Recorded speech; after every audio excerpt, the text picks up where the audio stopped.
Television is a way to reflect the culture of a country. But to do that effectively, it needs a good structure. In Germany, every household has to pay a fee which funds public media, whether they use it or not, whether they even own a television or not. There's also commercial media, funded by advertising.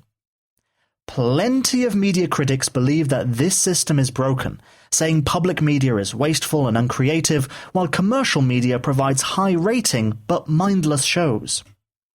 Our guest this week, Philipp Walulis, is a satirist with his own program, Walulis sieht fern, on the channel 1+. He parodies the typical show formats, revealing hard-to-break habits of TV production by asking questions such as, what if Game of Thrones was made in Germany? Was ist das denn? Deutsche Produktionen verkaufen sich einfach besser ins Ausland mit Nazis. Abführen! Das werdet ihr noch bereuen. And other questions like, what's the formula of a typical crime drama? Wieso haben Sie den Mord begangen? Hab ich nicht. Haben Sie doch! Hab ich nicht! Haben Sie doch! Hab ich nicht! Haben Sie doch! Blödsinn! Ich kann's gar nicht gewesen sein! Wieso? Weil wir erst in der Mitte des Tatorts sind. So, I spoke to Philipp earlier this week, and I started off by asking him a simple question. Is German TV any good?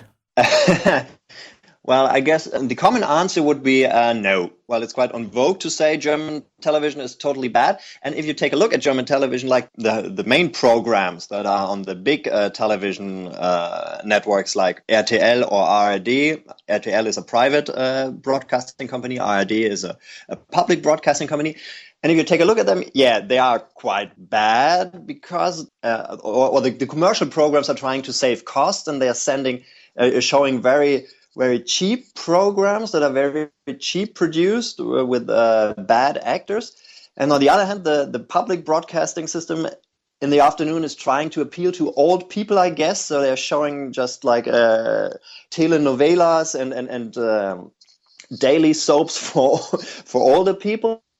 But if you dig deeper and if you really try to look for the good stuff, you can find it on German television, but it's mostly hidden in the small channels like ZDF Neo or 1+, which are the small channels of the public broadcasting system. Well, the smaller channels can take more risks. They have less money to work with from the public, so the public sees something that fails less as just being wasted money or wasted public money. And so that way they can come up with some new ideas that the bigger channels might not want to risk putting into production. Yeah, I guess the big channels might worry that if they put too much money into something that fails, then they'll be criticized for wasting public money. And I think Jan Böhmermann is one example of a breakthrough success. He started on a niche channel, and his show is now broadcast on a main network on ZDF. His show's hectic nature doesn't seem forced like some other ones, and the team on that production work hard to make something different and surprising each week. Like this crazy song, which I know you like very much, Rob, which is all about Greece's finance minister. Oh, this song is great.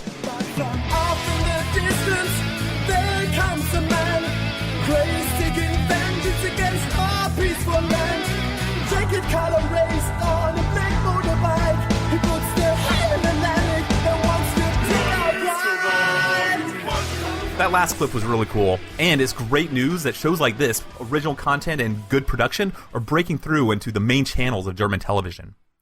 You also mentioned Game of Thrones earlier. Is Germany importing a lot of American television? Yeah, but that's not so much the problem. The most embarrassing thing is when TV stations here try to copy a format and sanitize it to reach a broad audience. So I asked him about the problem with copycat productions. If they were to imagine a German Game of Thrones, how would they have to change the original in their mind to make it more German? Yeah, to make it for the big German television networks, it all has to be streamlined. Nothing that's disturbing, everything too violent has to be taken out of it. Not too many stories going on. That's one big problem of German television. If you take a look at Game of Thrones or even House of Cards, there are several stories going on simultaneously. And in German television, especially when it comes to series, they are looking for something it's just two main characters and one story they are building. And that's something I find quite boring if I watch it. That's something they're really sticking to.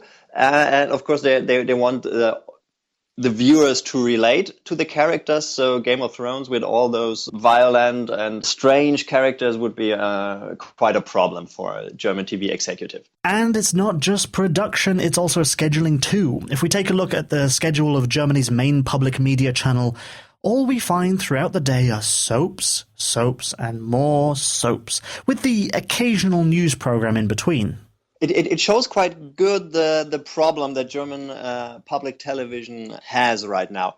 If you take a look at this programming in the afternoon, so over all the years they were trying to look for good ratings, and who watches television in the afternoon? Mostly people that don't have any work or are retired.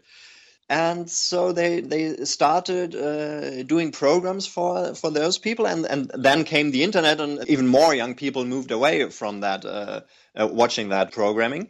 If you're a German public television executive, you're in kind of a dilemma. On one hand, you must do programming that has high ratings, because if you don't have high ratings, people would say, hey, why are we paying for that? Nobody watches it. And on the other hand, if you do something arty or modern, disturbing, new, then I guess you won't have that big ratings, especially in the afternoon. And people would go, hey, why are we paying for this? Nobody watches it. I see the point, but personally, I don't really watch that much TV. And if I do watch a show, I usually just find it online. So it really doesn't matter when it comes out or when it's on TV. I can find it when I want it. Yeah, that's true. But the thing is, whether you watch like linear TV or not, you have to pay a kind of television license, the Rundfunkgebühr. And it would be a shame if you pay that and there are no programs that you want to access, whether it's on linear TV or whether it's online. It sounds a little bit like a tired phrase now, but the internet is the future.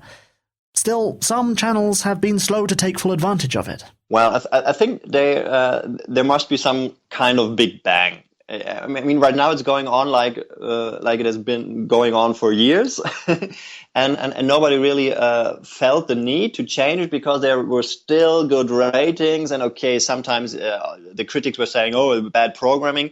And to do something for the critics, you had one drama they did, which was very good, and so they said, okay, if next time critics are saying, hey, you're just showing shit, they showed them the drama and said, hey, but we're doing interesting stuff. But this drama didn't have any big ratings, so that fixation on the ratings has to change, because it's just the ratings that are done on the TV, and not so many people under the age of 40 are really watching TV anymore. They are watching it online. German television executives, especially from the public broadcasting system, they should acknowledge that online is the most important thing, and the views and the ratings you get online are more important than the ratings you get on TV. Okay, here's where we're at. Some German TV might be a little boring and formulaic, but there's a lot to be excited about. Shows coming from the incubators of niche channels are capturing the imagination of audiences. Some channels are slowly coming to the realization that they need to do more, especially in the face of competition from abroad. After all, younger viewers especially are drifting away from TV channels. They have access to the best America and Britain have to offer via their online services, which are well developed. This means German producers have to catch up. Thanks to Philipp Walulis for joining us on the podcast. The full interview with him will be available as a Twig Extra podcast later this week. Just click on the Twig Extra section at thisweekingermany.de. If you'd like to see more of Philipp's work, check out youtube.com/Walulis sieht fern, or click on the link via our website.